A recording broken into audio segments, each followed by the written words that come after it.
subject test, right? So, or the third of the options, right? So you can take the SAT, the ACT, and then there's the SAT2 subject exams.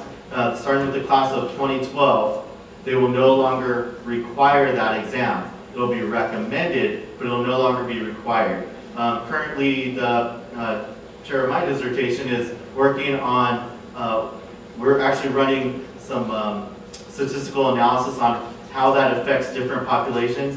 And what we're finding is that test is kind of a wash. In reality, your GPA, like Dr. Wang was saying, is the highest indicator of how successful you're going to be. And that's why they're moving on from there. I'll take questions about UC in a little bit, but let's move on to Cal State. With Cal State, it's very simple, right? We have, you have to take your A through G requirements as is required through UC, and those are just your general requirements. You can ask your counselors, how many courses you still need to complete your A through G requirements. You can also find those online at both the UC website, admissions websites, and as well as the Cal State website. So you just need to complete your A through G courses with a C or better, and I'll tell you about, I'm going to qualify that statement in just a second, as well as take the SAT and the ACT. And the qualifier is this, right? That's all you have to do. There's no personal statement. You don't have to have letters of recommendation or anything like that. It's just those simple things. Complete your A through G and take your SAT and your ACT, or your ACT. Now here's the qualifier. You have to pass with C or better, but if you get straight C's, you need to have a perfect score on the ACT or the ACT, right? So if you have, and actually I'll refer to it in a little bit, but it's basically a sliding scale. So if you have a higher GPA, if you have over a 3.0, then you just need to sit for the exam, take the exam, and you're okay. If you have below a 3.0, there starts to become an eligibility index of how high you need to score in those exams, right? So it's not super simple, but it's a lot more straightforward, and you can actually determine whether or not you're eligible prior to applying. And the last thing for Cal State is you take the early assessment program exam when you take your CSTs at your high school. There's an extended part of the exam, and in that exam, if you score, if you pass at a certain level, you do not have to take you don't have to take the EAP, or I'm sorry, the EPT, the English proficiency test, or the ELM, the early, I'm blanking on the name, but it's basically the math and the English. There's two, English and math, right? So EPT and ELM, and you don't have to take those exams if you pass out of those with your EAP section of the CST class or test. And I think that's it. So I'll answer questions afterwards. I think we have one more presenter, but thank you for your time.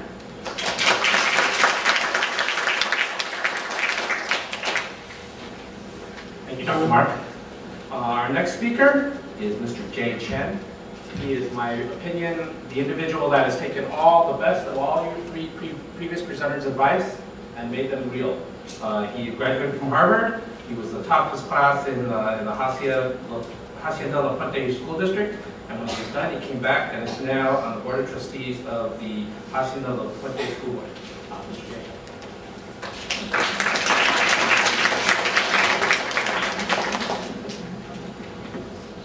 大家好，我很高兴今天有这个机会跟你们解释我对申请大学的看法。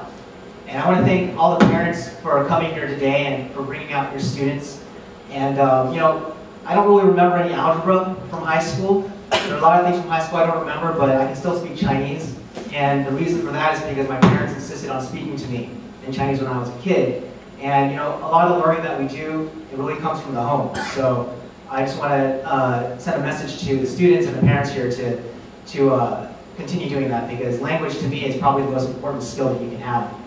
Now, I'm on the school board for Hacienda Puente. I'm also a graduate of Harvard, and I'm a Harvard admissions interviewer. I've been doing it for the last 3 years.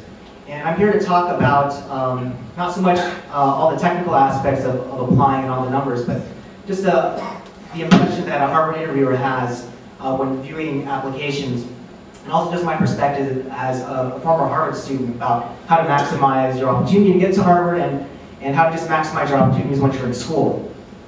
And I will kind of address the different components of the application as well. First, I want to talk a little bit about just the application when you're applying. So, many people have emphasized the importance of grades and of test scores, etc. And, I would say, grades are definitely very important, but many people, when they're applying to Harvard, think that if they don't have straight A's, it's over with. They can't get in. The fact is, Harvard actually has a fewer percentage of students who rank in the top 10% of the class than the UCs. The UC system is very, very number specific, while Harvard and a lot of private schools, they have the leeway to take a more holistic approach towards the application. So don't be discouraged if you're not getting straight A's, but definitely take all of your studies very seriously, because that is a good indication of whether or not you will do well in your studies. The SATs are definitely very important, and for the UC system, pretty soon SAT 2s aren't going to be necessary, but SATs in general are always going to be very necessary. So take that very seriously. But I also don't think that it's necessary to spend thousands of dollars going to Kaplan or Princeton Review. I never took any of those courses. What I did was I went to Barnes & Noble and I picked up one of those books with 10 SATs, practice SATs. I locked myself in a room and I just took SAT tests over the weekend. And steadily my scores improved. This is a test that I don't really think measures IQ, but it measures your ability to take the SAT. And the earlier you take the SAT, the better prepared you're going to be. I actually took the SATs when I was in the 7th grade. I did horrible. I did really bad. And then I took it in the 8th grade, and I did significantly better. I improved my scores by about 300, 400 points.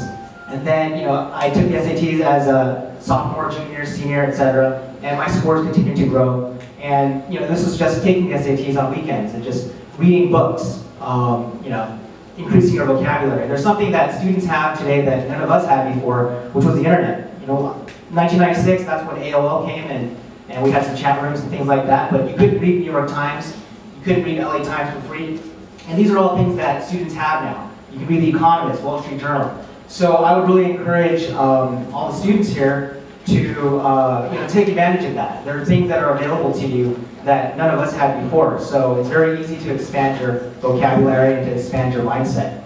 Shut off the TV, shut off the American Idol, and do something more important with that time, and really read about what's happening in the world and broaden your vocabulary in the process.